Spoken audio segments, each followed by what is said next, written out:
The Galactic Council chamber fell silent as Ambassador Kethvar of the Zephyrian Empire stood to address the assembly. His crystalline exoskeleton gleamed under the artificial lights, each facet reflecting the nervous energy that rippled through the gathered delegates. "Esteemed colleagues," Kethvar began, his voice carrying the harmonic undertones that marked his species as apex predators of their homeworld. "We face an unprecedented crisis. The human colony ship Endurance has been captured by the Void Syndicate. Their demands are simple: surrender our outer territories or watch as they execute every human aboard, starting with the younglings." A collective shudder ran through the assembly. The Void Syndicate was notorious throughout the galaxy for their ruthlessness, having wiped out entire species without hesitation. They were led by Overlord Thrax, a being whose very name was whispered, in fear across 1,000 worlds. Commander Velthar of the Apex Coalition leaned forward, his 6 arms gesturing dismissively. "The humans are a newly discovered species. What tactical value could they possibly possess? My people evolved from the Apex Hunters of Kepler 442b. We have conquered 17 star systems through pure predatory instinct, as have mine," growled General Raxcon of the Savage Dominion, her fanged maw dripping with bioluminescent venom. "The Dominion's warriors have never known defeat. We are death incarnate." The debate continued for hours, each species boasting of their predatory heritage, their evolved killing instincts, their superiority in combat. The humans, they agreed, were simply another weak species that had somehow stumbled into space travel, hardly worth the resources to mount a rescue operation. That was before Captain Sarah Chen walked into the chamber. She was unremarkable by galactic standards: average height, no natural weapons, no armored hide or venomous bite. What she carried, however, made every predator in the room take notice. A small bundle wrapped in soft fabric, from which emerged the tiny face of a human infant. "Gentlemen," Sarah said, her voice calm but carrying an edge that made millennia-old instincts prick at the assembled delegates' awareness, "I understand you're discussing the fate of my people." Kethvar cleared his throat. "Captain Chen, with respect, this is a military council. Perhaps civilian concerns should be—" "My daughter is aboard that ship," Sarah interrupted, and something in her tone made the chamber's temperature seem to drop several degrees. "Along with 47 other children and their mothers," General Raxcon scoffed. "Human, you speak of offspring as if their presence changes the tactical situation. In war, the weak are sacrificed for the strong. This is the way of apex predators." Sarah's smile was gentle, almost maternal. She adjusted the baby in her arms with practiced ease. "General, tell me, what's the most dangerous creature on your homeworld?" "The Shadowstalker," Raxcon replied proudly. 10 meters long, equipped with molecular edge claws and neurotoxic venom. I personally killed 3 during my coming-of-age trials. "And what do Shadowstalkers hunt?"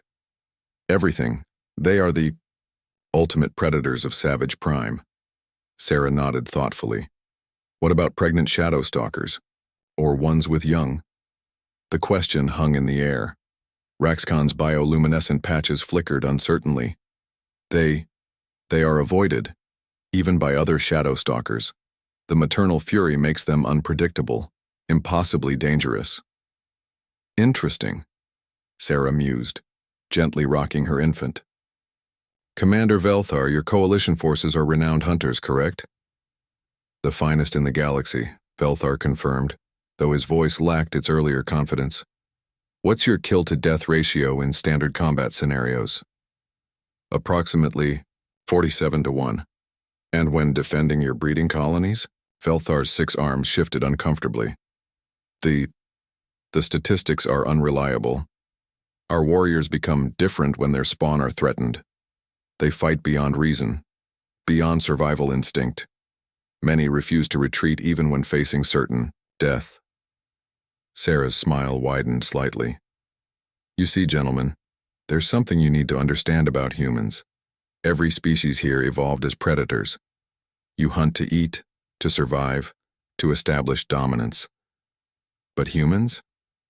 We're persistence hunters. We evolved to never give up, to keep coming no matter what. She paused, letting that sink in before continuing. But more importantly, we're also one of the few species that forms permanent pair bonds and practices extended parental care. Do you know what happens when you threaten a human mother's child? The silence in the chamber was deafening. You get something that your evolutionary programming never prepared you for. You get a persistence hunter with a maternal instinct. You get a creature that will never stop, never rest, never quit until either she's dead or her child is safe. Sarah stood, her movements fluid and purposeful despite holding her baby. Overlord Thrax has 47 human children, which means he has 47 human mothers who will burn the galaxy down to get to them. But surely, Kethvar protested weakly, the tactical disadvantage. Let me tell you a story, Sarah interrupted. 3 years ago, on Earth, a woman named Maria Santos was driving home with her 6-year-old daughter when they were attacked by a brown bear, a creature that weighs 400 kilograms and can crush skulls with a single swipe. Maria Santos weighed 60 kilograms and had no weapons. The delegates leaned forward despite themselves. She killed the bear with her bare hands, crushed its windpipe while it mauled her, broke its neck while her own ribs were shattered, walked 2 kilometers carrying her wounded daughter to reach help, with a punctured lung and massive blood loss. Sarah's eyes swept the assembly. The investigating team said it looked like the bear had been hit by an artillery shell. The chamber was silent except for the soft breathing of the infant in Sarah's arms. Overlord Thrax thinks he has hostages, Sarah continued. What he actually has is 47 tripwires attached to 47 walking apocalypses. And now, he's decided to pull those wires. Commander Velthar's voice was barely a whisper. What do you need from us?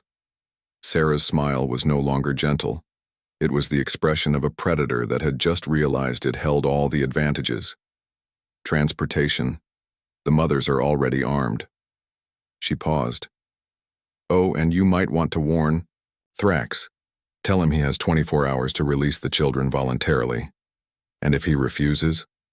Sarah looked down at her sleeping daughter, her expression softening for just a moment, before hardening into something that made apex predators from across the galaxy step back involuntarily. Then he's about to learn why humans never developed natural weapons. We never needed them. We had something much more dangerous. What's that? Kethvar asked. Love. As Sarah left the chamber, the assembled delegates sat in stunned silence. They had spent eons believing that predatory instinct was the pinnacle of evolutionary achievement.